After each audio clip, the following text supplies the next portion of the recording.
All right. Good evening, good afternoon, good morning, whenever you're listening. Welcome to the next episode, the next installment of the Reasonable Interest Podcast.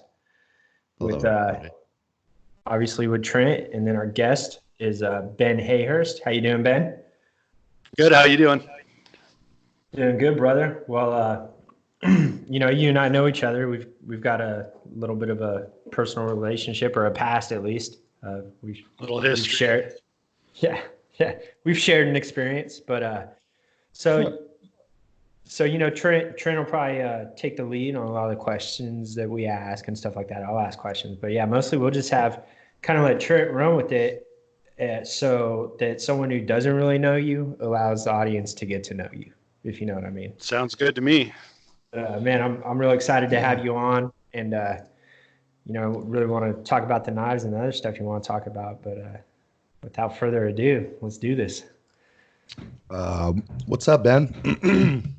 How you guys doing tonight? I'm doing pretty good. So I kind of want to start by where you guys met, how you guys know each other, and a little bit of your background, Ben. Like, where do you come from? Do you? Yeah, so I was born in Salt Lake, Utah, and my dad was a geologist for mines, so we moved all over the western part of the United States when I was little. Eventually, pretty much settled in Arizona up until I finished high school, and then I joined the Army out of Page, Arizona, right next to Lake Powell, the northern border. What year did you join? Yeah. I joined in '99. 99. So you didn't even join to go to war, man. You just joined. No, I joined in '99 because I was living in a small town and I didn't know what I was doing with my life. I was young and married and needed to pay the bills, and it sounded exciting, So there's a Army history in my family. My mom served during Vietnam. She didn't go to Vietnam, but she served during Vietnam. My grandfather was a mechanic for World War II. And if you go back through the family history, there's a long, clear back to the Revolutionary War history of my family serving in pretty much every war there's been. So it kind of, when I was a little kid, one of the, you write, when you're learning to write in like first or second grade, you write a little page about what you want to be when I grow up. Yeah. And I wrote that I wanted to be a airborne ranger. Oh.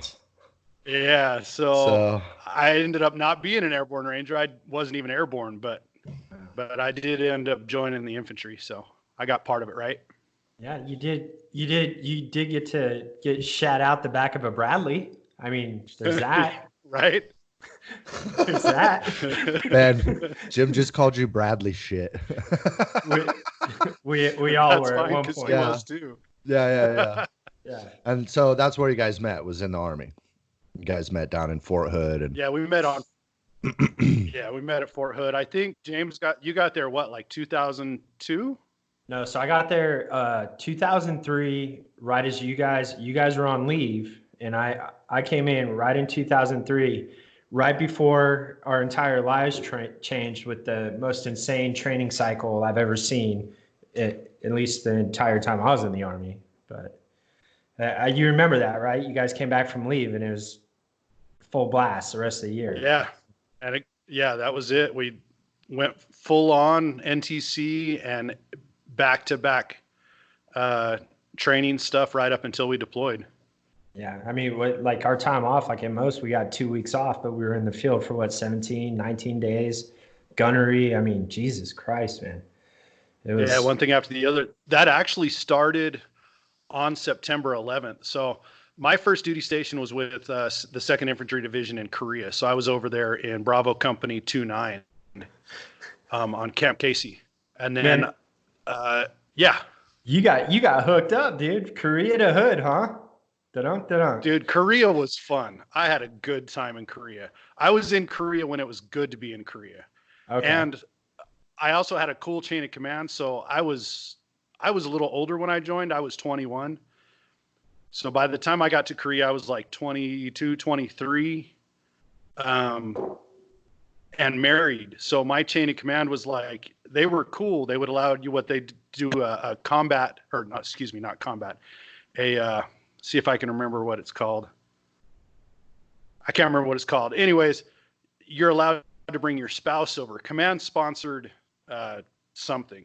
You're allowed to bring your spouse over. So we lived out on the economy in Tongdeshan, South Korea for a year, me and my first wife. And dude, it was so much fun back then. You could get passes. You could be out almost all night.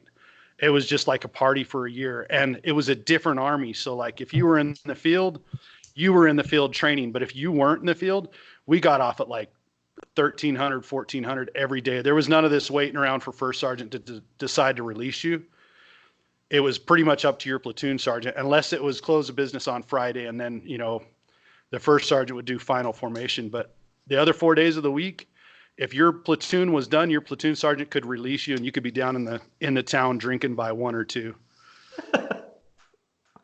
Trent, so it was nice. Trent, did you ever hit Korea in the Navy? Did you ever? No. We did much further south in Asia. We did Japan, which is close to there, but Japan was nothing. We did Japan, Australia, Singapore, Malaysia, Taiwan. I went to all those places. Nice. Yeah. Nice. Right on.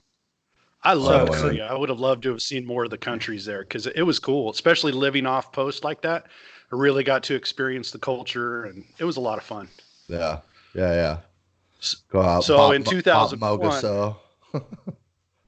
Yeah, sorry, I was speaking Korean to you. Gotcha. I didn't learn any. Eat your rice, Ben. I knew how to cuss, but I've forgotten that. So yeah. That was all I ever learned. After Korea, what happened? So 2001, in fact, April of 2001, April 1st, I showed up at Fort Hood. That was my second duty station, and got assigned to Charlie Company 2-5, which is where me and James were. And so like 5 months later, 6 months after that is when September 11th happened. And I joined the Army with I didn't pay attention to politics. I didn't pay attention to worldwide diplomacy. I didn't pay attention to anything. The only thing I remember really happening was the Black Hawk Down incident in Mogadishu growing up. Other than that, I didn't pay attention to that. So I didn't realize what kind of a hotbed the world was at the time. Yeah. So September 11th was like, I mean, I know it caught everybody off guard, but there were a lot of guys who at least knew enough about what was going on in the world to understand that it wasn't a safe place. I was still off in La La Land thinking, oh, nothing's ever going to happen. You know, it'll never happen. Then September 11th happened, and we went straight into lockdown. And basically we were headed to the range to qualify in M16s, and the big range was closed. So we were qualifying on paper targets. And as we were loading on the back of the LMTVs, somebody said, hey, somebody just flew an airplane into a building. We're like, yeah, whatever. Shut the fuck up. And didn't believe it. We got to the range and they told us, all right, get back on the trucks. We got to go back. Somebody flew a plane into one of the towers. And we brought all of our gear out and started doing layouts. And I don't think I got back to my house. I lived off post. I don't think I got to go back to my house for 3 weeks after that, because we went straight out to the ranges, qualified on every single weapon we had. And we were, if I remember correctly, we were part of the QRF for the Western United States. That sounds about, so that we sounds, were on, that sounds about 2-5 Cav. That sounds about yeah. right. So we were on like a 30-minute recall, and we did, practicing loading everybody onto C-130s with all of our equipment so that we could be QRF. But we never got sent anywhere. Obviously, there wasn't any follow-up missions or anything after 9/11. So, but that was when the training got real, and it seemed like we were in the field all the time. Yeah, I know we're going to talk a little bit later about how you got out, but you wouldn't have recognized what we were after that. Like we slept on cots in the field. We had tents, and the training cycle wasn't as aggressive. And then our I don't know if you heard about this before, but our new battalion commander and command sergeant major put us in formation, and told us their biggest problem with the unit was there was too many goddamn war heroes standing in their formation. Wow. That's nice. So Why in the hell would you do that when we're on war footing in multiple countries and brother, you have one of the most experienced combat units in the Army standing in front of you? in the probably in the world at that point, dude. Like I mean, That's ridiculous. I remember that people would always be following us around our combat, like go out and do patrols with us because they were rewriting training manuals based on what we were doing, bro. Like they told, like I remember I had a major that I was in charge of securing, and he literally told me, "You guys are rewriting the book on urban warfare right now," and so yeah, shoot. To come home to your new command team saying stuff like that, like we knew, like, all right, this is going to be a different experience than what we're used to. So I mean, Yeah. it wasn't terrible. In IOBC now. Go ahead, brother. I was just going to say, in IOBC infantry officer basic course, all infantry officers now, part of one of the lessons they get the AAR from April 4th. And they have to pick through it and figure out what they could have done differently, because according to, everything I've heard about it, there's no way, the patrol I was on, there's no way we should have survived that. Nobody understands how we we don't understand how we got through it, but and there's no good answer to coming out of that from the situation we were in. So, but that's a lesson now for every officer who goes through infantry officer basic course. Yeah. So, all right. So let's Trent, my bad, dude. Go ahead and go ahead and back with your timeline. I know you're establishing the timeline. My bad. Go for it, brother.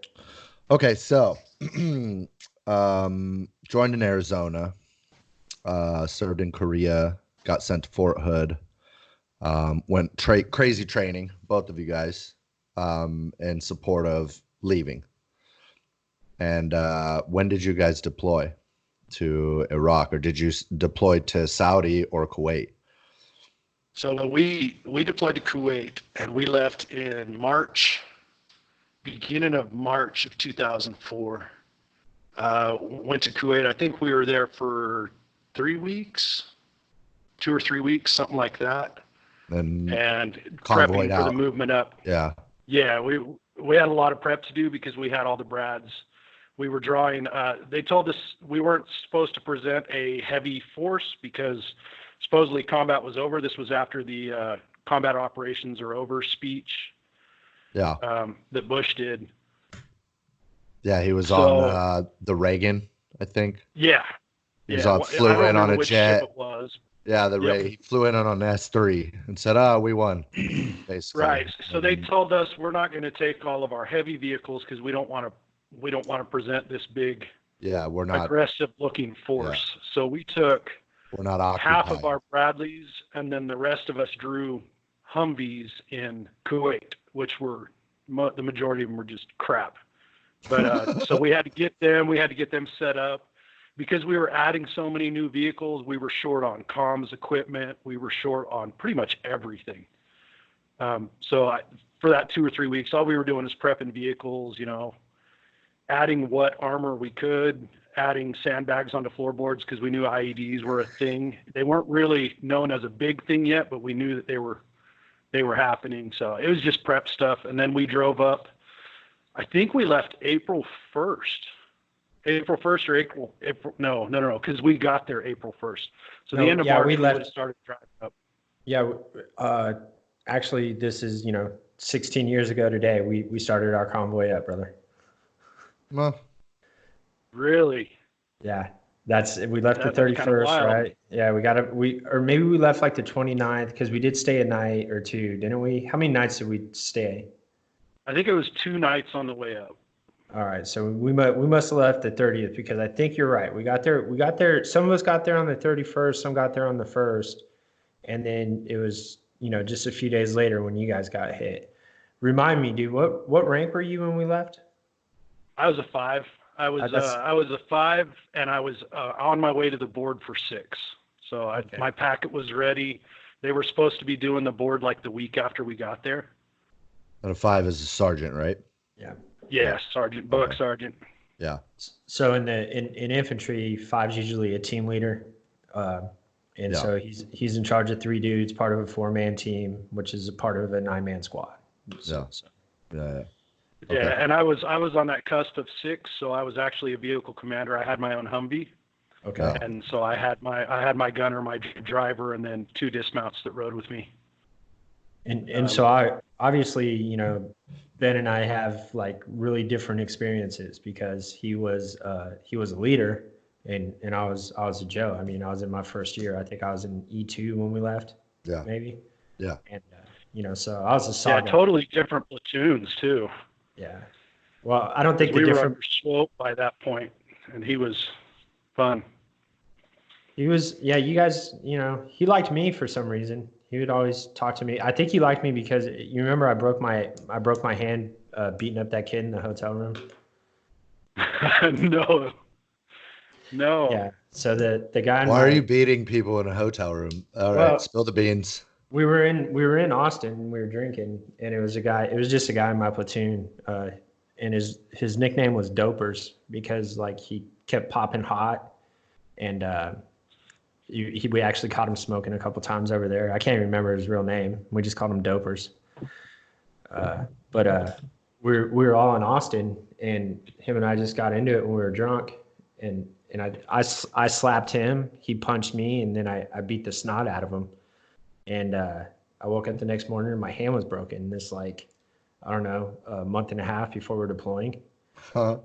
So my squad leader was cool. So he told the commander we were practicing combatives, which if you think about it, we kind of were. It was true. Yeah. Yeah. Yeah, for the most part. I think I do remember this now because there was a little bit of a brouhaha about you having a broken hand. Yeah, because they were like, you're still going. And I'm like, yeah, sure, let's go. And I did. I went over there with a broken hand and I cut my cast off in Kuwait 2 days before we rolled. And the whole time we were in Kuwait, I was doing all the training with my cast on. So, yeah. I remember that now. Yeah, they challenged me like, you got to go. And I'm like, I never thought I wasn't. Like, I got in a fight.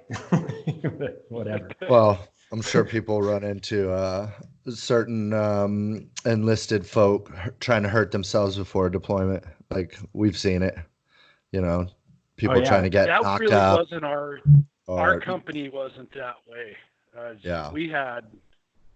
I know everybody says they had the best unit in the world and all that crap, but we had a shit hot unit. We did the first live fire shoot house that had ever been done on Fort Hood.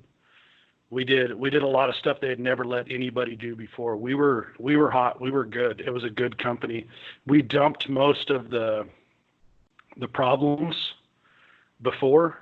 I mean, we still had some here and there, but we were a strong. I don't think we would have done near as well if we weren't the unit we were. We were a tough unit. Well, we were super competitive. Go ahead, Trent. So, extremely competitive. I guess that brings me to my next question. You said we wouldn't have been able to do what we did if we weren't who we were. What do you mean be able to do what you did? What did you guys do? So we kind of walked into a bad situation. We deployed to Sadr City, which is the eastern edge of Baghdad, and it's a slum that was created by Saddam, kind of to shove the Shias he didn't like in. Let me ask you a question about Sadr. How many people live in Sadr? As far as we know, between 2.5 million and 3.5 million people in a 9 square kilometer area. Yeah, that's what I thought it was 3.5 million, but yeah, the numbers vary. I've heard anywhere from 2.5 to 3.5. That's what I read as well. 2.5 to 3.5, and they live on top of each other, in this small area. So, you guys go into Sadr. And why are you guys going into Sadr? Is it part of a convoy? What's the reason to be going into Sadr today?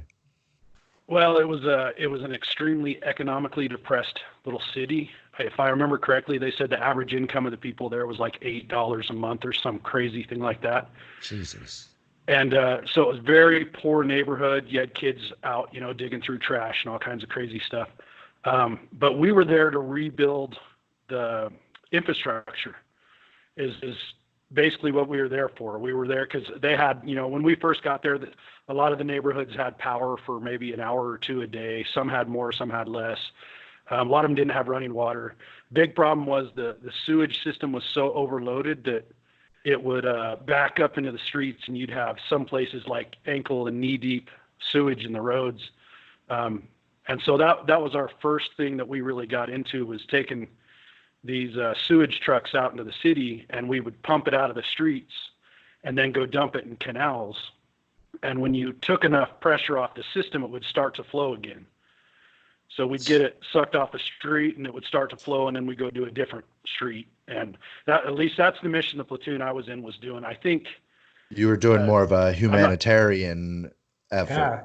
Like you were trying to help these people. That's exactly what they told us we'd be doing. Yeah.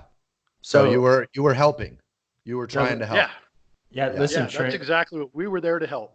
Yeah. When we left Fort Hood, they told us we were going to the safest place in Iraq. They had no, seriously, they had one incident there in like the last year, and it was, yeah. And so just based off of whatever intel they had, like, no, it's gonna be cool. We didn't even take our Bradleys. Yeah. We just went.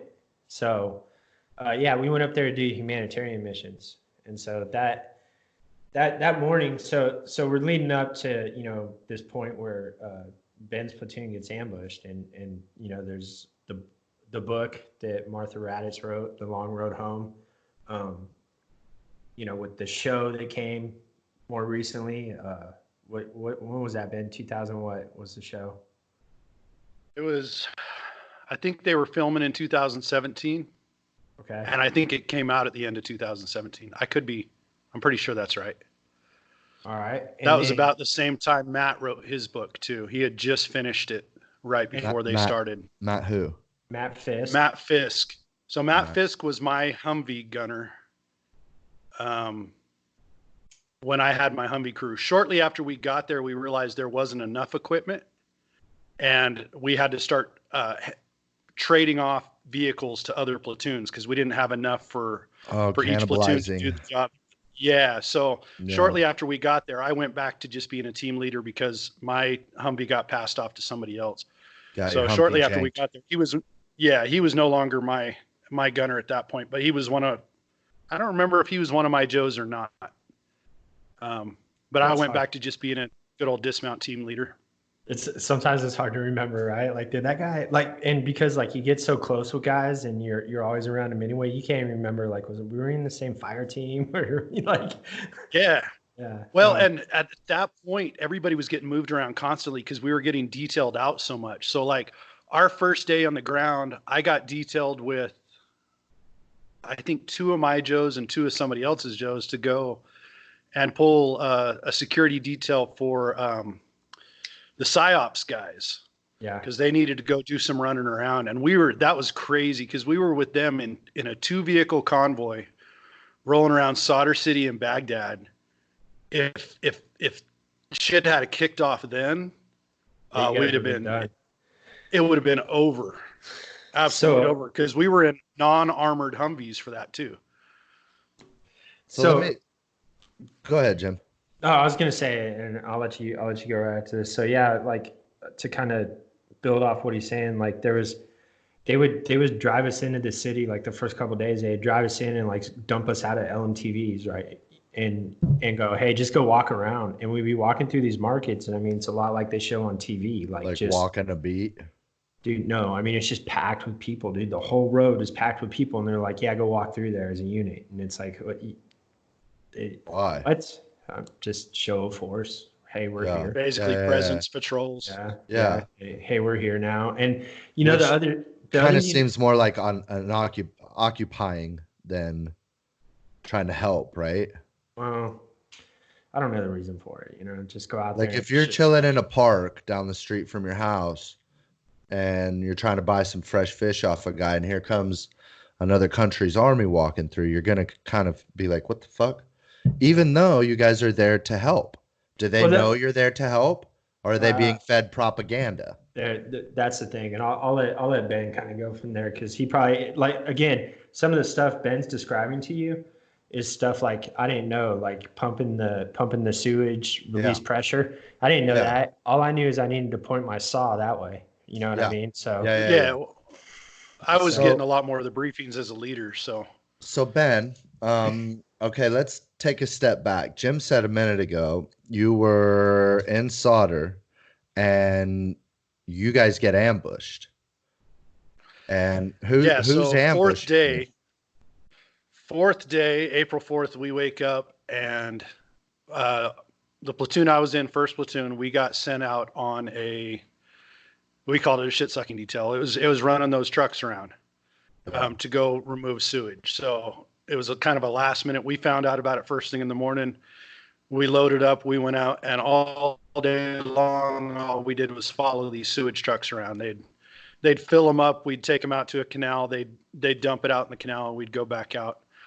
My memory's not 100% clear on that day because of what happened later, but I know that we were all over the place. And I know there was other platoons out too, doing other jobs. I think they were checking into the infrastructure of electricity and stuff like that. And just getting to know the people. What we were trying to do was meet.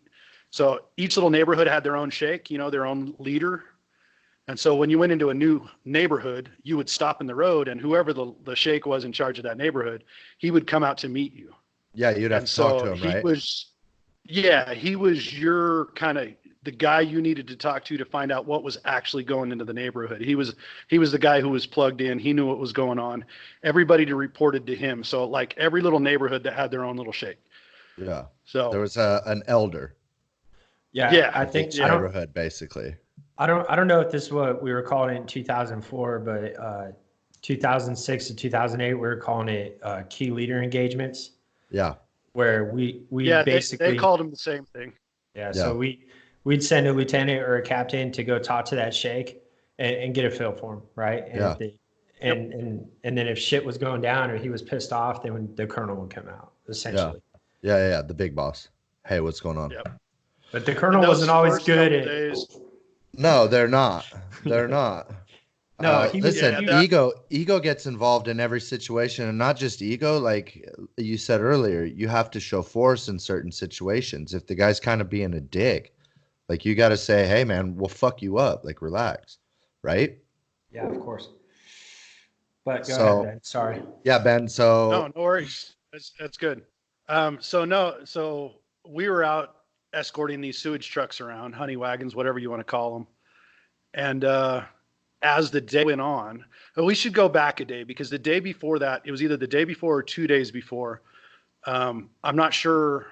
Okay, so first platoon was out. We were doing basically presence patrol. We were just out there doing, like James had said, we had walked through a couple markets, and I think we were headed to an IP station, Iraqi police station. We get there, and there's like tens of thousands of people out in the road. Yeah. And there's something going on. So, and we're like maybe 200 yards, 300 yards from the edge of this enormous crowd. And when I say tens of thousands, I mean probably 30 or 40,000 people. Just in the street. Yeah. Just out in this big boulevard. And what does it sound like? Does it sound happy? Does it sound angry? Yeah, it sounds. I honestly don't remember what it sounded like. But I remember when they broke up, when it broke up, and they started walking past us. We start seeing all these guys in all black with green bandanas, carrying swords, and they're walking up past in the front of, and they know we're there. Obviously, we got 4 American Humvees sitting out front of the IP station, and we're outside of the wall of the IP station, pulling security out there, and these guys are coming through with swords, and they're telling us they're going to cut our heads off and doing all kinds of this crazy shit. And that was kind of the first indication that, maybe things aren't as settled as we were told. Yeah. Well, it turns out what was going on was no shit. They were doing the local planning for the ambush. They were letting the community know, okay, at this time, and we're going to have an ambush and we're going to hit this unit. So that was what was going on. So we stood there and watched them plan it with the community. Yeah. Like, hey, they're sitting right there. We're going to go get them.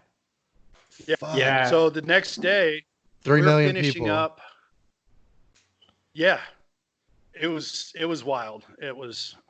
Sorry, Anyways, Ben, the go next ahead. day. I'm sorry. I'm trying No, to you're good. grasp what it's like to be sitting in the truck there, like watching this, you know? It's Yeah. fucking scary, bro. It's Yeah, So of walking through course those it is. crowds, and it's Jesus. yeah, the Go, roads go, are go ahead, so Ben. crowded. It was Yeah. bumper to bumper. Everywhere you went, the roads were so. When you see those pictures of the Middle East where you see a road and it's just solid cars, and they're hardly even moving, that's what it was like. So every time you'd stop in traffic, we'd all have to dismount and get out, pull security around the Yeah. vehicles until traffic started moving. And that's what Yeah. it was like.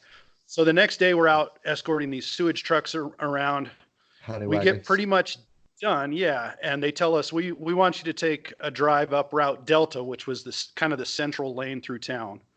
They told us we want you to run up there, go past the solder bureau, which was Muqtada Al Headquarters. Solder's headquarters, was right there in the middle of the city. They told us go up by it, see what it looks like, and then turn around and come home, and you're done for the day. So we get up there, we turn right on. I don't remember what was it. Gold up there? It was. I remember it was like copper and gold, and I can't remember which one was further north. I think copper was further north and it was nastier, but gold we still ran into a lot of shit on gold too. So I don't remember, brother. Yeah, I don't remember, but so at the Copper and DAC, gold are you get to roots, the right? DAC. Yeah. Yeah, you get to the DAC, and after the DAC is the District Area Council building. It was where all the politics for Solder City happened. It's where all the leaders hung out and made their decisions. So next to that, on a corner of Delta, and I don't remember the name of the street, we turned, I believe, right, and then went up to turn around and come back and go back down. And as we're going past a mosque, we see a guy running in with an AK. And at that point, they weren't supposed to have AKs out during the day. They weren't supposed to have weapons out during the day. They could have one AK with one magazine full of ammo in their house, but they couldn't bring it out. So we, hit the brakes and try to get to him, but he's already in the mosque. So we have an interpreter with us, and we say, hey, go talk to them, find out why he's running in there with a weapon. Ended up being there for I don't know how long, probably 30 minutes or an hour. And we're calling it up to battalion saying, hey, this guy just ran in with a weapon. And battalion saying, well, you need to get that weapon because he shouldn't have it out on the street, but you can't go in the mosque. And as it's going, there's different, there was the imam was coming in and out and talking to us, the pastor or preacher or whatever you would call it, the mosque. He's coming in and out. And while this is happening, we're kind of pulling security around it. And I walked off to one side, and there's an Iraqi police vehicle. They showed up as well to help us, with quotes, help us. And as I'm over next to their vehicle, I hear our battalion net through their vehicle, and I'm thinking, that's weird. I didn't know they were on our comms. And it's neither here or there. I don't know if they were supposed to have it or not, but they were listening in on our comms because I could hear our LT talking to Lancer 6, our battalion commander. So I think I talked to Berkwin about that, and we mentioned it to our platoon sergeant. Said, hey, they're listening to our comms over there. Whatever. Finally, we're told, you know what? Just leave, come home, go back past the solder bureau one more time. So when we had come past the solder bureau the first time, there was people out all over. It was like it typically is. There's people out everywhere. But there was guys on the solder bureau with swords, and they're running them across their throat and looking at us and flipping us off. And we're like putting our feet against the windows of the Humvee because that's the equivalent of, in their culture, you never show somebody the bottom of your feet. That's like flipping them off. Yeah, so they're flipping us off, and we're putting our feet up in the windows. And as we go back down, we start getting towards the solder bureau, and there's nobody on the streets. Absolutely nobody. It's gone. Yeah, like dead silent. The only place we saw people, as we pulled up to the solder bureau, we see guys scatter. And so they report it up, and we keep rolling back towards the fob, back down Delta, and we get, I don't know, I think it was maybe 200-300 yards past it, and somebody lets off, somebody out on the streets lets them off with a PKM, and rounds bounce off. I think it was our vehicle that got hit first. I was in the tail vehicle with our platoon sergeant. I wasn't even supposed to be out there, but I was bored. And so I grabbed somebody else's Joe and kicked him out of the vehicle and took his seat. In fact, his name was Joe Thompson. So he wasn't just a Joe, he was Joe. He was a Joe, yeah. Yeah. But so I took his seat because I was just bored and wanted to do something. So you kicked him out of the So they Humvee. start hitting us. Yeah, so we thought it was like one guy shooting at us. We weren't thinking like mass ambush. So somebody shoots at us, we immediately stop, everybody gets out, and we start looking in our sectors because we're gonna take this guy out. Yeah. You know, one guy, that's stupid. Well, all of a sudden all hell breaks loose and we start taking fire from everywhere. It's not just one guy. No, and when I say everywhere, you know how when you're on a range qualifying, all you hear is constant gunfire? Yes. That's what it turned into quickly. All you heard, all of our gunners let loose. We had people running out in the streets trying to run up to us and shoot us. We had guys on rooftops. We had guys behind cars. We had guys in cars. They were everywhere. And that was when they realized, 20 guys. 4 Humvees in the middle of a city. We're the only people. There's 19 of us out there. 19 of us. 19 and a interpreter. And you're getting nailed. And we're just getting hammered.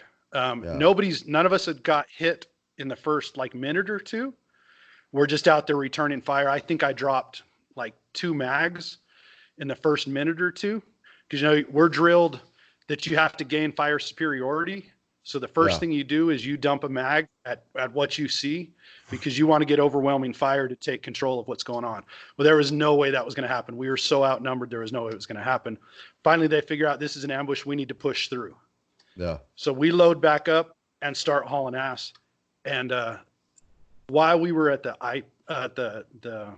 mosque, they held us there on purpose so that they could set up roadblocks because they knew we were going to be coming back through.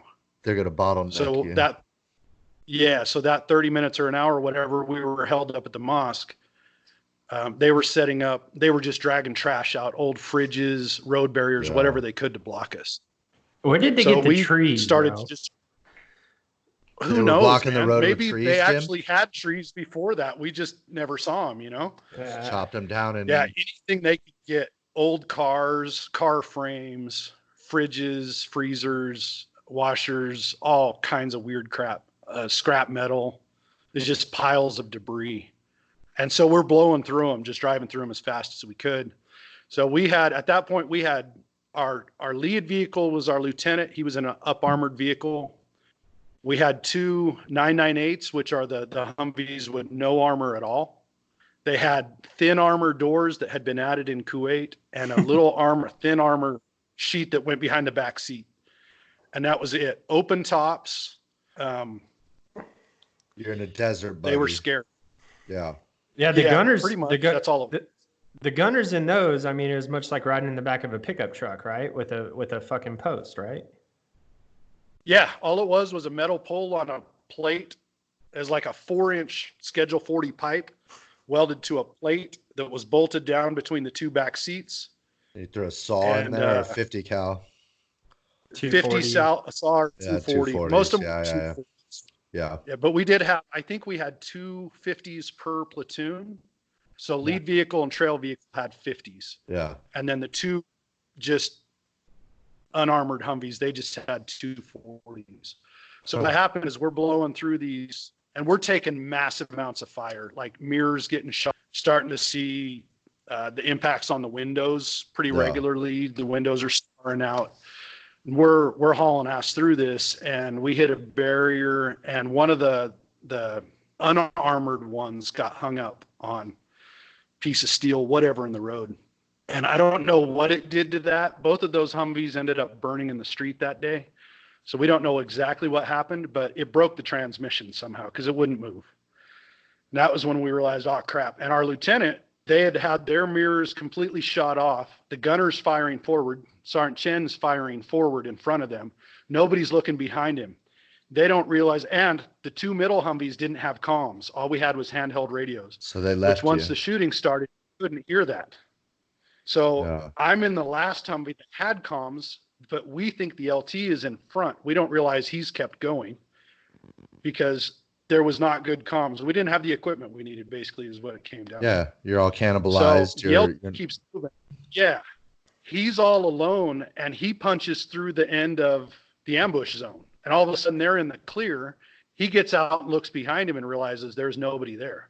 Well, while that's happening, we're the other 3 Humvees. We've got one hung up, and we're figuring out the vehicle's pretty much destroyed. By that point, we figure out, because we get out then and start looking and trying to help them get out of that vehicle, because we're going to consolidate into the other 2 Humvees. We realize the LT's gone, call him on the radio. He turns around to come back.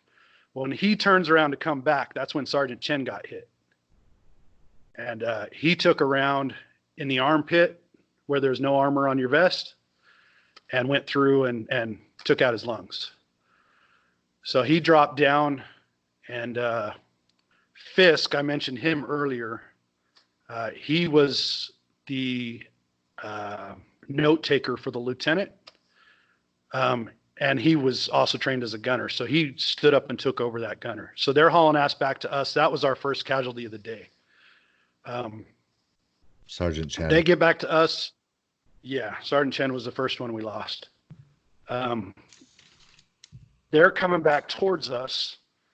And by this point, both of the unarmored Humvees are just getting completely raked with gunfire. And we were starting to hear RPGs getting fired at us too. So we knew we had to get out. We were right in the middle of the kill zone. We knew we had to get out. So we jammed everybody. The lieutenant got back. We jammed all 19 of us into 2 up-armored Humvees, which is a task and a half. Yeah. Yeah, that's a lot. Considering we're all wearing full combat gear, everybody's got weapons. I ended up on the other side that I had been sitting on, upside down, with my head against the door. And I think that's the first time my bell got rang really hard, because an RPG hit that door, an HE1. So all it did was blow up on the outside of the door. But it hit that door. That rang my bell pretty hard. I don't remember the decision to go into an alley and take a house, because I think I might have been knocked out. But next thing I know, we're in an alley, and the lieutenant, we all pile out in this alley. And the lieutenant says, I was with Sergeant Robinson, and he says, I need you to take that building right there, and pointed at a door. So Sergeant Rob and Sergeant Davis and myself and Rogers and Taylor all stacked up on the door. Rogers blew the lock. It had a locking bar in it, so he had to shoot top, bottom, center. We kicked the door in, flew in there, secured the building, got up on the roof. The reason the lieutenant had picked it, because it had the tallest roof in that area right there. So we got up on top. I didn't know till later, Berkwin got told to go in another door, and they were in the roof next to us. I never knew about that, because shortly after getting up on the roof and getting the defense set, I got hit.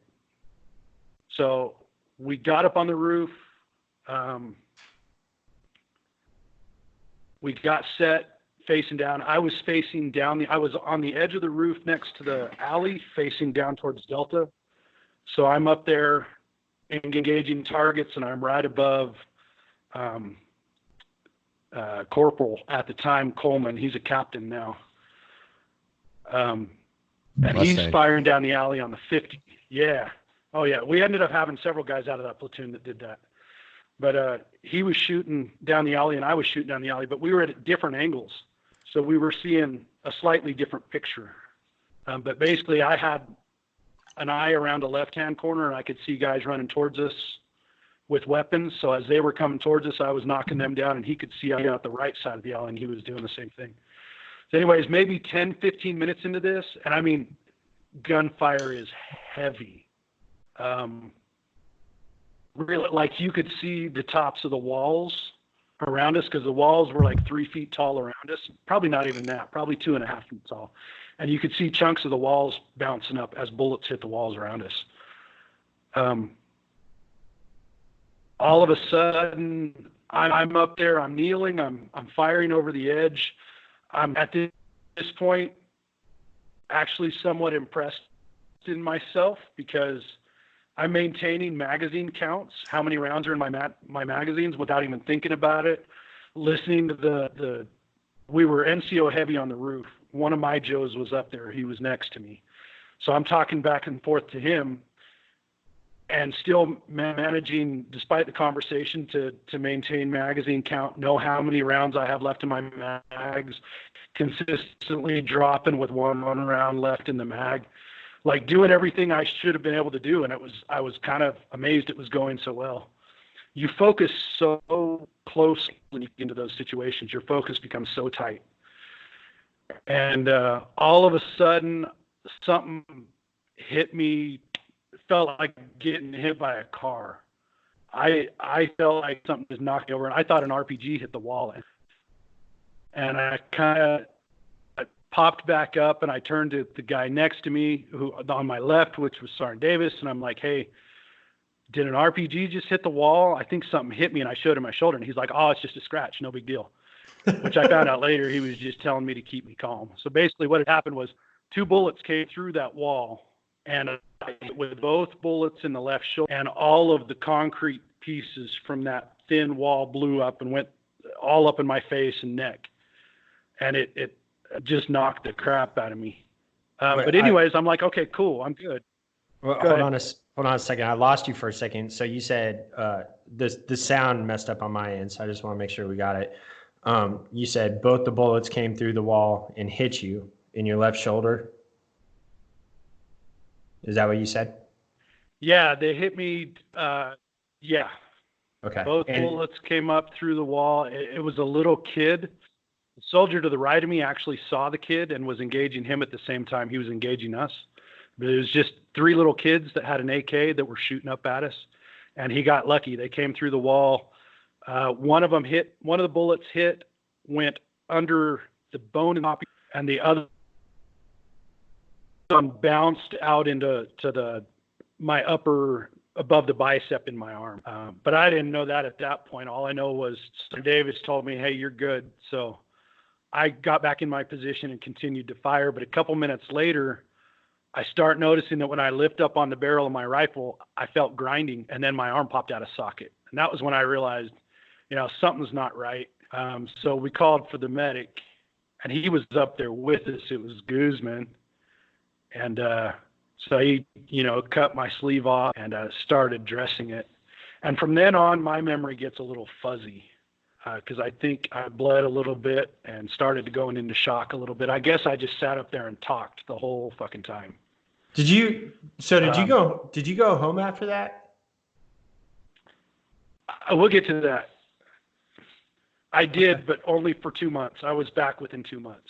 Okay. Yeah, because I remembered you being there after that. And I didn't, I knew, Arteaga was only gone for a couple months. You were only gone for a while. So it's hard to remember. So there was a group of us. Go ahead. I was just going to say there was 60 some odd of us wounded that day.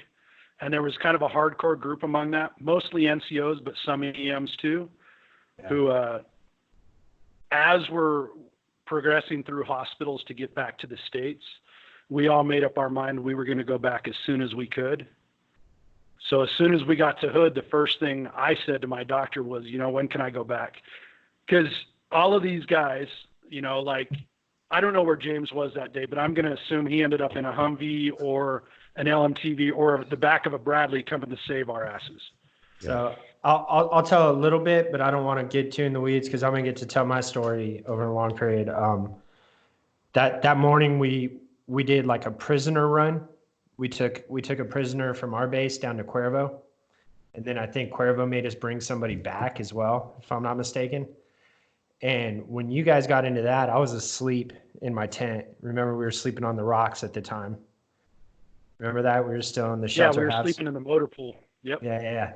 So not long after you guys got hit, they started mortaring us. And that's not actually what woke me up. I could still remember the sound of feet in the rocks, that running sound, that so they're running and they're like, wake up, Slevin. And at the time I carried both a saw, squad automatic weapon, and an M16. and Sergeant O'Neill was my squad leader, and I'm still like I was getting good sleep. Like I still have no idea what's going on. I just know I'm being told to get my shit on, and let's go. And so I asked him, I go, what am I bringing, my SAR or my M16? He goes, you're carrying the M16 because you're my driver. And so we had First Sergeant's green up armored Humvee. We had borrowed it that morning, and when Sergeant O'Neill realized what was going on, he decided he wasn't giving it back. You got to know about Sergeant O'Neill a little bit. So Sergeant O'Neill was with the 82nd in Desert Storm. Yeah. And when shit kicked off in 2001, he came back in because he wanted to go back. So he came back in an E3 with with a Ranger tab, Airborne Wings, Pathfinder tab. Like when he was a young man, he was in the military. He was high speed, and he came back after selling cars for years. And so when I met the guy, he was an E3, and not even a year later, we're deploying. He's an E5 promotable. He's my squad leader. Okay, like. The guy was just, but I'll have plenty of time to talk about him. Don't worry. Yeah. Don't worry. I talk to my therapists about him all the time, so I'll have plenty of time to talk about him. No, he's still one of my best friends. I mean, he's a fucking awesome dude. But he retired first sergeant now. Yeah. But he he tells me, take your M16. So we get in the Humvee and I start setting up the radios, right? Like, cause I wasn't a dumb shit. Even as an E2, I could set up a radio. I start setting up the radios, making sure Sergeant O'Neill's set. And that's when I hear his platoon sergeant, Sergeant Swope. And that's like, and I'm still, even though I'm doing stuff and I'm getting ready to go, I'm still coming out of that good sleep. Right. So I'm still kind of in that, what do you call it when you start meditating? That place your mind is, almost that relaxed place. The doldrums, purgatory. I don't know. It's just a relaxed state of mind, right? Like everything's more clear. It's like what a shower does for you. Okay. Right. So everything's more clear, and I get the radio running, and then it hits me what's happening because I can hear Sergeant Swope's voice, and he's reporting, and he's reporting. I have 1 KIA. I have this. I have that. And as he's going through the reports, all you can hear in the background is cussing, gunfire, and fucking explosions. And it hits me. And the whole time, like, his platoon Sergeant Swope was a pretty fucking solid dude. And so the whole time he was level. He didn't get excited. No, so the whole time he's calling this stuff up, and he's basically using the same tone of voice I'm using. He's speaking loudly because he has to, but otherwise it's just real calm, dull voice. And that's like my most vivid memory of that day, like before we roll out the gate, is that hearing Sergeant Swope reporting his voice and actually coming out of that state of sleep where, hey, it's time to fucking wake up, we're going. And then, so yeah, I was out there all day. We ended up escorting the colonel. And so I think, it's all right. It's all right. I think Ben's shop just came my alive. phone just I think you got demons in your started shop, playing buddy. music. Yeah. Yeah, my phone just started playing music. I shut it off. We're good. So at any rate, we go out to look for him, and that's what the book and the show and everything was about. But is kind of like everyone, a good portion of us going out there looking for him, and we followed the colonel around. We were rolled in probably 7 or 8 o'clock that night. I don't know. We were out there for hours. I don't remember when we rolled out the gate. I just remember when we rolled in, the sun was going down, and I had one good tire left. The passenger rear tire was on fire. At this point, I was actually pretty good at drifting in a Humvee because of all the flat tires. I'd have to churn 30 meters before my turn and just slide into it. Yeah, slide into it and keep going. And the colonel wasn't a punk. The colonel wasn't the type of colonel that hid behind his men. So following the colonel around didn't mean you had it easy. It didn't mean you had it any harder than anybody else. It just meant you didn't have it easy. You were going to work. Yeah. And we wanted to be in the middle of it. Yeah. Yeah. And we drove by Ben. So he's a good colonel. He was excellent. He just retired. He was amazing. Yeah. He just retired a 3-star general. Yeah. Yeah. He was, but there's probably going to be more movies about that guy in the future. I mean, yeah, he's the guy you wanted to follow. He's the guy you wanted. Yeah. It actually ruined me because nothing after that unit, I never experienced leadership like that again. Yeah. And so I had a lot of animosity towards my leadership as I progressed. Not all of it. Like I had a really good platoon sergeant my second deployment. Yeah. Excellent lieutenants almost the whole time through, you know, but like I would get a battalion commander every once in a while that just I was like, man, you couldn't even carry my old commander's sea bag onto his plane when he deploys. Like you're Yeah. you know, so but anyway. We call those C squared. Yeah, exactly. It's a can't cunt. Can't do shit. So yeah, man, I was out there in the Humvee. We chased our commander around for a while when we had to go back up, drop off the wounded, and when we went back in, my lieutenant was now in our Humvee because his got destroyed. And Sergeant O'Neill, being the solid dude he was as our squad leader, stood up in the turret back to back with our gunner, who was a new gunner because the first gunner got shot in the head. He survived, but you remember Bachelor? Yeah, I remember Bachelor.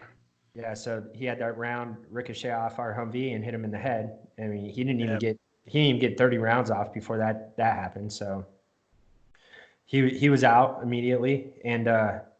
But so the deflection took most of the kinetic force, right? Like, yeah, if I he mean, didn't die, like it he hit his Kevlar. Yeah, it didn't penetrate skull or anything. It stuck right in his forehead. Yeah, I'm sure it rang his bell. Yeah. Yeah, I'm sure it rang his bell pretty hard, but it didn't go through his skull.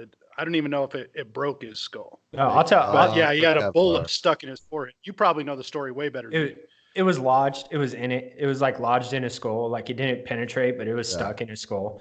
Yeah. Yeah. So we stop. We go back up north to drop off all the wounded because we go rolling in there, you know, and like you said, they were everywhere. So all the guys that were on the back of trucks that didn't have up armor, I mean, it was like shooting fish in a barrel.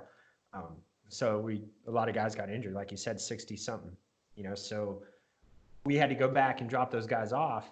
And when we dropped those guys off, we inherited our lieutenant, and part of inheriting our lieutenant meant that we were now Lieutenant Colonel Valesky's personal security attachment. So, or part of it, which was fine.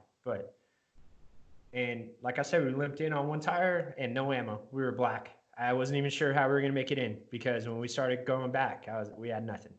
We were and the Colonel's Humvee was still good. And they got way ahead of us, like to where all I saw was taillights. And I was just like I'm trying.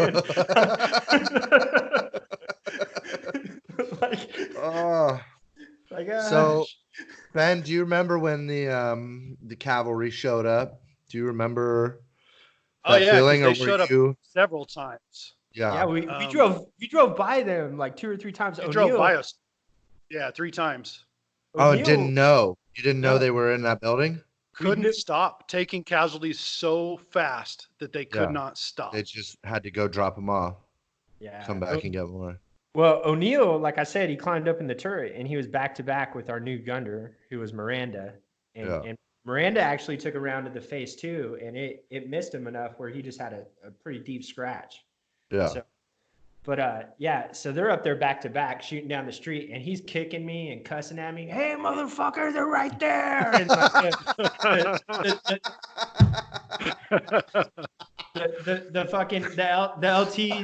LT's like, stay with the Bradleys, stay with the Bradleys. The Bradleys are launching 25 millimeter out the sides. Yeah. Like, I'm just gonna stay with the Bradleys for now. We'll get. Yes, I'm gonna do that. The Bradleys are doing work, so we're gonna let them do work. But go ahead, Ben. That's what I did. You know, I mean, the gist of it. Yeah, I think the first time y'all went by, you didn't know where we were, and just went by. And by the time you realized you'd passed us, there was no way to turn around and come back, so you kept going. And I think the second time you were taking casualties so badly that you couldn't, and then there was somebody else that went by. It ended up being the unit that we were replacing, and ended up being some of their tanks that finally got to us. And that was when they took a casualty as well, and that was the 8th guy. So our task force lost 7 guys that day, and the task force we were replacing lost 1. And they lost him on the way in. And that was who ended up getting us. But before we get to that, so I'm up on the roof and I'm reloading magazines for guys. So Rydell had been driving for the LT. We still had all of our extra ammunition. So our basic load of ammunition for the platoon hadn't been unloaded when we got to the fob. And that was the only thing that saved our asses. We had an entire platoon's worth of ammo among 19 guys. Nice. It was just in the back of the platoon sergeant's Humvee. So Rydell is that, Ben? Right. So Rydell is bringing cans of ammo up, and I'm reloading magazines, laying on the top of the roof, apparently yakking my head off because I'm in shock and I'm just talking. And finally, they said somebody made the decision to send me downstairs because when we went in, there was 4 or 5 men in the house, and rather than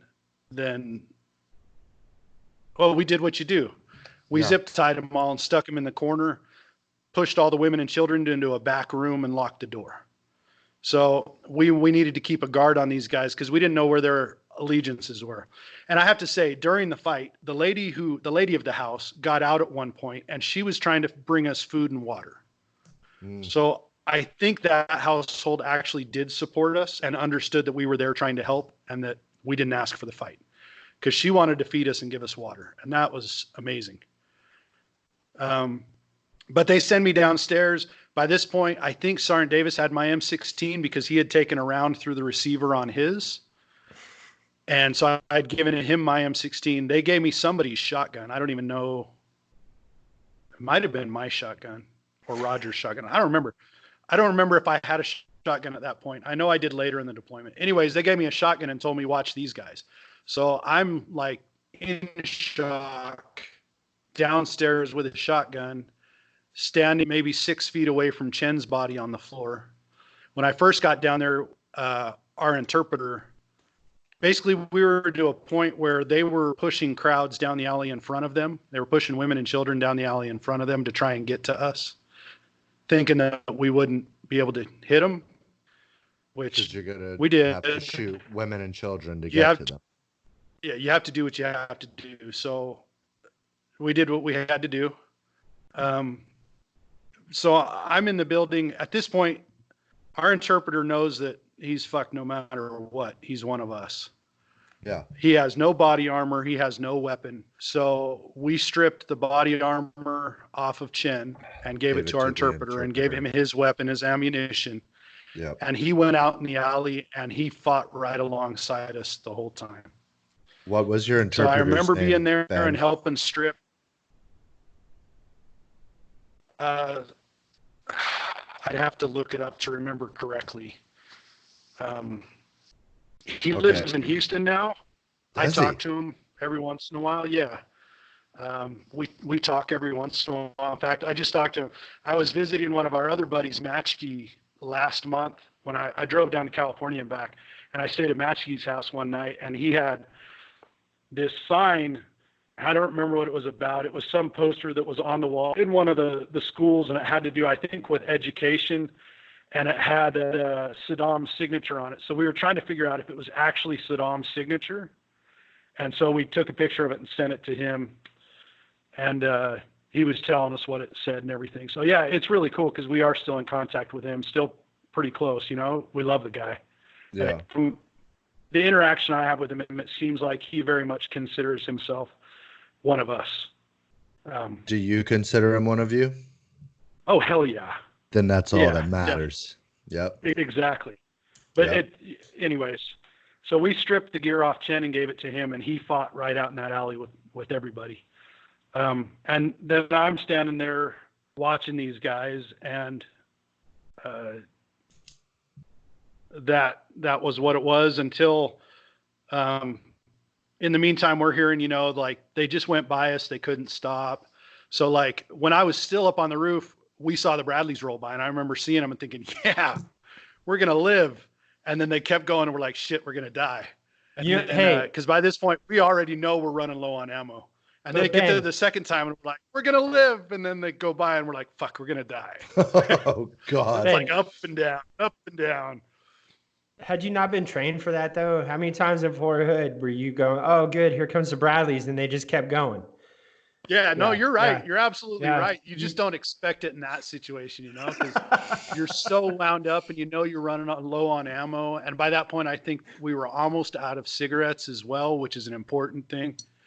Yeah. And jokes are starting to run dry a little bit. And so anyways, it was like a roller coaster ride. So I was up there for the first time and I heard about the other ones while I was downstairs where they went by us. And then all of a sudden the other unit, I can't remember their unit designation. They were like third or second ACR. It was Armored Cavalry Regiment. Yeah, it was like 137 or something.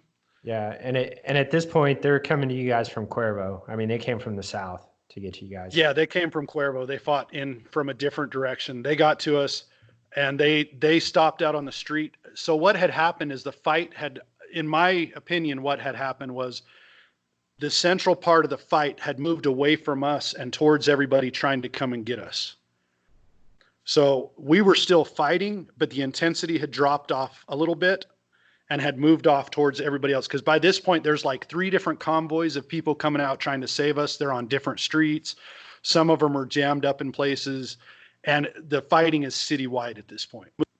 So it had led up enough that when the tanks rolled up, they were able to stop, set a security perimeter, and we realized we're there. So we load up in the 2 Humvees we do have, put Chen on the hood of our platoon sergeant's Humvee, and we backed down that alley. By that point, if I remember correctly, we had like 4 or 5. We had a couple hundred rounds for M16s, a couple of belts for a 240. The 50s were black on ammo. They were out of ammo. We were like within minutes pretty much of being out of ammo. We back out of that alley, get to the tank, and we start doing a head count. And this is where earlier when you asked if there was 20, and I said there was 19, 20 with the interpreter, that became a problem because the LT is trying to get a head count and we're thinking we got 20 people, but we're only counting 19 soldiers because we're not realizing that the 20th person was the interpreter. So we're thinking we left somebody behind. Yeah, we're thinking we left somebody behind, but we didn't. No, he's on the hood of the. Yeah. Well, by that time we had transferred him onto top of a tank. Yeah. But the 20th guy was the interpreter. So that slowed you down. Yeah, that slowed us down a little bit. But honestly, okay, so I'm going to tell this. I know that some people don't like this story because, well, I'll just tell it. So anyways, we're standing out in the middle of the road getting a head count. And it's me. The people I remember there were me, our lieutenant, and Berkwin. And we're sharing like the last cigarette of the platoon, the 3 of us. And we're standing in the middle of the road. There's still bullets going by, but it was a lot calmer. And for whatever reason, it was like the first time we'd felt secure in like 3 hours, whatever. So we feel good. We're out in the middle of the road. We're laughing. We're getting a head count. We're sharing a cigarette back and forth. And it was the company commander of that tank unit that was there. And he came out and he was pissed that we were standing out in the middle of the road while his guys were getting shot up, which I fully understand. I understand why he was upset because his guys are out there getting shot up. He'd just lost a guy out of one of his tanks. So I understand why he was upset. But the gunfire had dropped down so much at that point that we felt like we were safe already, even though we were still standing in the middle of the city. Yeah. So he shook us up a little bit. We got everybody loaded up. I ended up riding up on top of his tank, helping to hold Chen's body up there to make sure it didn't come off. And sometime during that ride, I don't know if I'd lost blood. Well, I know I'd lost blood, but I don't know if it had to do with that or the fact that they were firing the main gun while we were up there. I don't remember the majority of that ride back to the fob. I think I was out. I think I got knocked out again. You're so. What were you going to say? No, it's a hard image. To play. Yeah. So I want to kind of circle back to something Ben said earlier, though. He said, talking about the training and yada yada, and we were kind of built for what we had to do. Now you mentioned we lost 7 people, the 8th person being from the other unit, the unit we're replacing. But the number, do you remember how many the enemy lost, Ben? Oh, a lot, thousands. So, yeah, I mean, that's what he means. We were built for that. And I later, in between deployments, actually gave classes on, the basic battle drills, and the, like, even in chaos like that, like Ben said, he wasn't even having to think about it, but he had an ammo count, right? And Yeah. it was because this insane man who, like, like I say all the time, that while I was a private training up for this, I hated our battalion commander because he made my fucking life hell. And it wasn't personal. He made all our lives hell. But it was like, dude, I just want to drink beer and look at strippers, and I'm Yeah. in the field again. Yeah, No. but it was because of him that we were prepared and we were ready. Yeah. You know, So there's probably not, like, I mean, I'm sure there is, but it's like the kind of reverence that people in our unit have for him is, it's pretty intense. I mean, pretty extreme. yeah, I mean, Yep. that not too long ago. I'm sure most of us would follow him back now if we had to. Yeah, so a couple years later, I was at Fort Benning, and I went to Fort Benning to, take a break from deploying back to back to back, like I had done too, and I wanted to get to know my kids, right? Like, I'm gonna spend some time with my family, and I went to Benning, and there's my first job there. I traveled around, and I was the liaison for guys that train units on the Bradleys, and it was a great job. And it was a major who ran it. And you might remember this guy, Ben. You remember, or he was a colonel. So for you guys, he was Major Sloggenhop. Yeah, I remember slogging off. So when I got to Benning, he was the lieutenant colonel, and he was my company commander. And the reason I had a lieutenant colonel as company commander is because we had the travel cards. We spent a ton of money traveling. We had to stay in hotels and stuff. So Sloggenhop comes up to me one day and he goes, "Hey, just got off the phone with Valesky, and they're getting ready to deploy in 3rd Brigade. Remember he was a brigade commander for 3rd Brigade for a while." Yeah. So he's like, "Yeah, they're getting ready to deploy," and he said he needs a good Mike Golf, and I told him I had one of his old ones, and one of his old soldiers is Mike Golf, and so I volunteered you to go with him, and I go, "Okay," and he looks at me and goes, "Huh?" I go, "Yeah, no problem, sir." I go, when do I need to go?"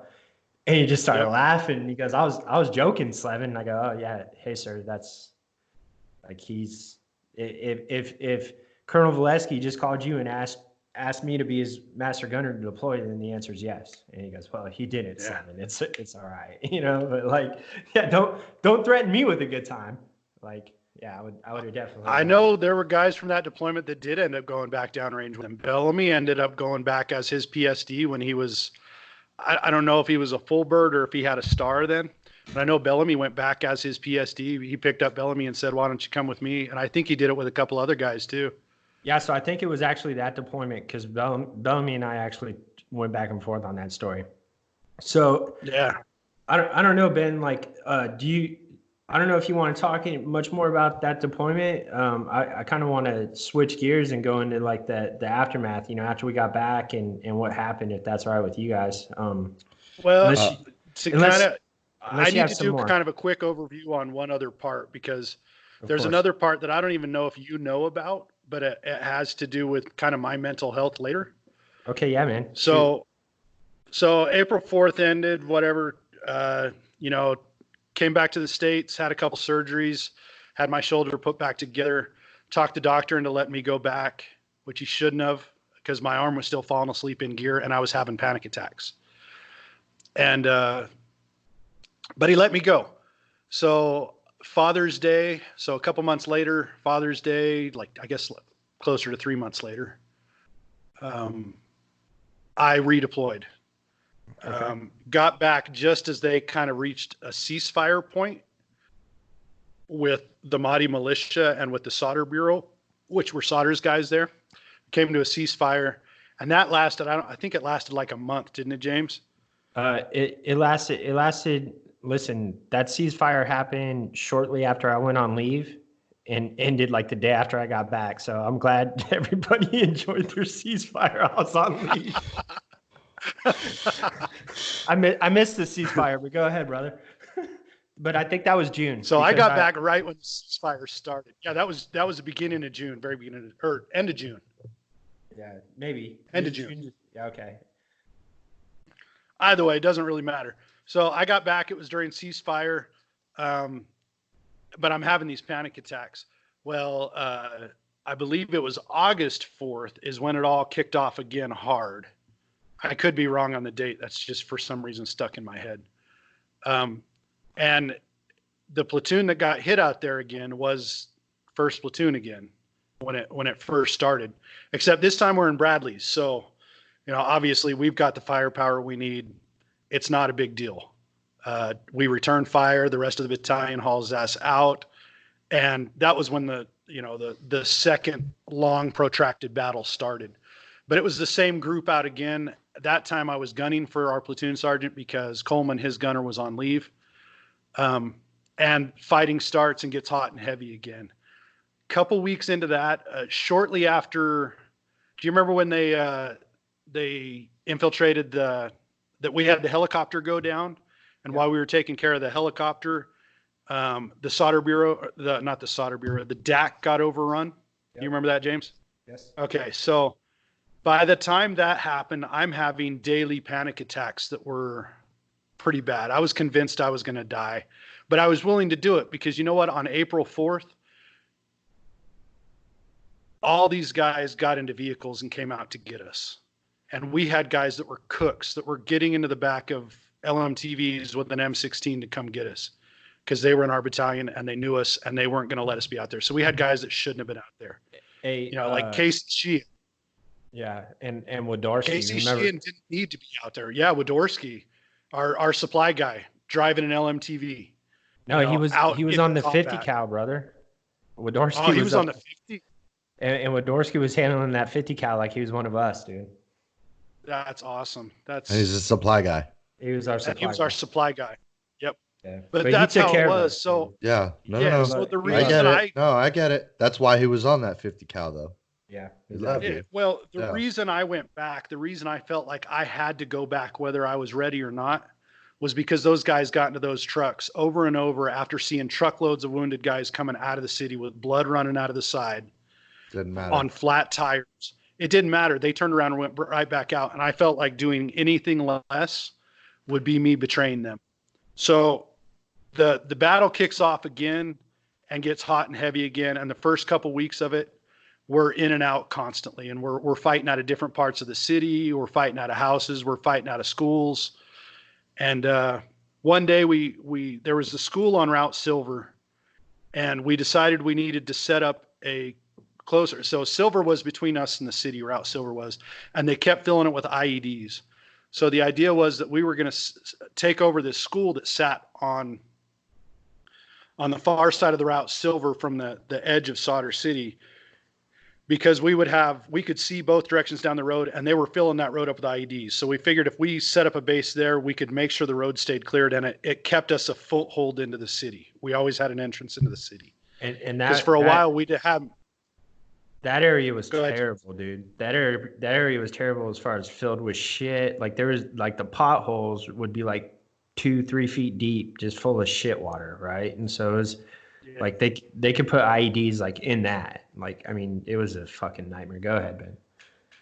Yeah. So previously, when we were fighting in the city, we couldn't go through there because there were too many IEDs. So we would actually have to go around the city to the other side and come in. So our platoon got picked to go in and secure that school. We went in. Nothing exciting happened when we went into the school. It was my team that went in first. We went in through the gate. The little security guard that lived there with his family, he had one AK. The moment he saw us come around a corner, he put that AK up above his head, and his family stepped out behind him, and I don't remember what we did with them. But so we set in security and waited for the rest of the battalion to come in because we were going to fight out of that position. So I'm up on the roof and I'm looking back towards Square Town and Triangle Town, which are across a big drainage area. Canal. Yeah, canal. And an RPG got fired at me, and I'd been having panic attacks all day. Well, this RPG comes and hits the wall next to me, and I froze. And my brain went somewhere else. I lost composure. I lost my shit. I got on the radio. I called to Joe to come up and take my spot. I went down. I talked to Sergeant Robinson for a while. He tried to calm me down, but it wasn't working. Nothing was working. I was convinced every single one of us was going to die, that there was nothing any of us could do about it. I was gone. I was lost.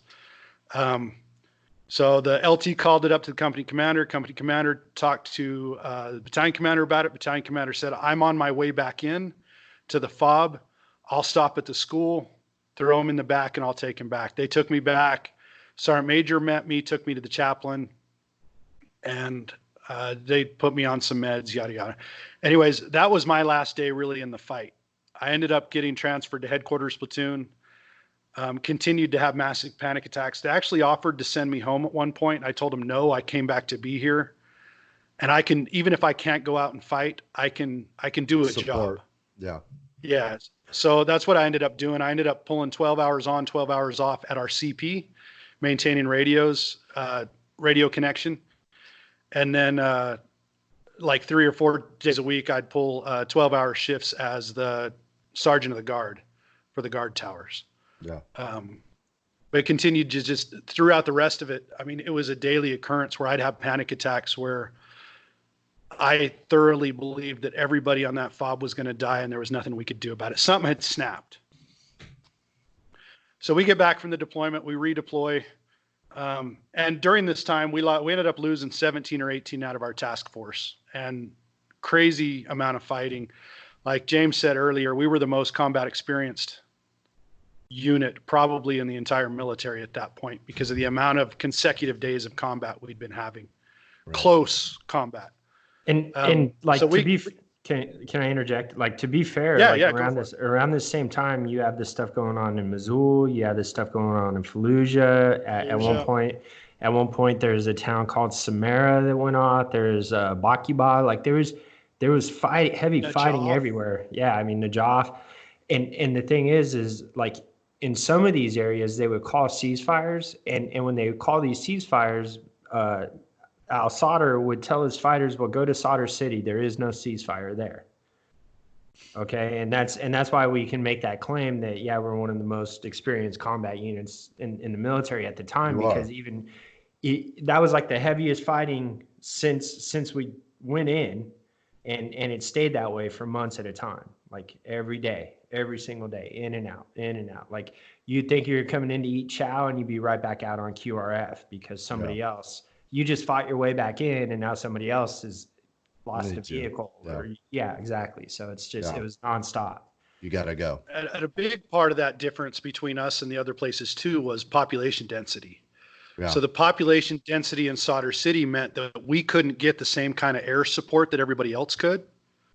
So we didn't get, like in Fallujah, if they had a problem in a neighborhood, they could drop a 500-pound bomb in there. Oh yeah.